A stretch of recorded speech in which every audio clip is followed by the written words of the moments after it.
Commission case की समाअत हुई। सरबराह PTI के वकील शुएब शाहीन ने कहा कि आखिरी समाअत का ऑर्डर कोशिश के बावजूद हमें नहीं मिला, जिस पर मेंबर सिंध निसार दुरानी ने कहा कि वजारत दाखिला ने रिपोर्ट दी, हालात की वजह नहीं लाया जा सकता, आप जेल जाकर ट्रायल कर सकते हैं।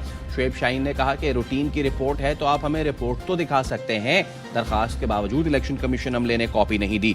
Member election commission Nisar Durrani ने कहा कि हम आपको कॉपी दे देते हैं। तौहीन इलेक्शन कमीशन का केस है, 1.5 साल गुजर गया। शुएब शाहीन ने कहा कि सबसे बड़ी सियासी जमात के सरबराह का जेल ट्रायल मनफी पैगाम जाता है। मेंबर बलोचिस्तान शाह मोहम्मद जतोई ने कहा कि हमने मुल्जिम को नहीं कानून को देखना है, ऐसी बातें कमीशन के सामने ना करें। निसार दुरानी ने कहा कि आप इन बातों को छोड़ें, हम कानून के मुताबिक काम करेंगे। आप केस को आगे बढ़ाना चाहते हैं और ताउन भी नहीं करते।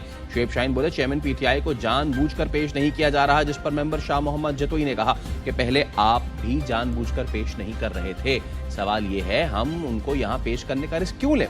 इलेक्शन कमीशन ने केस की समाअत 6 दिसंबर तक मुलतवी कर दी।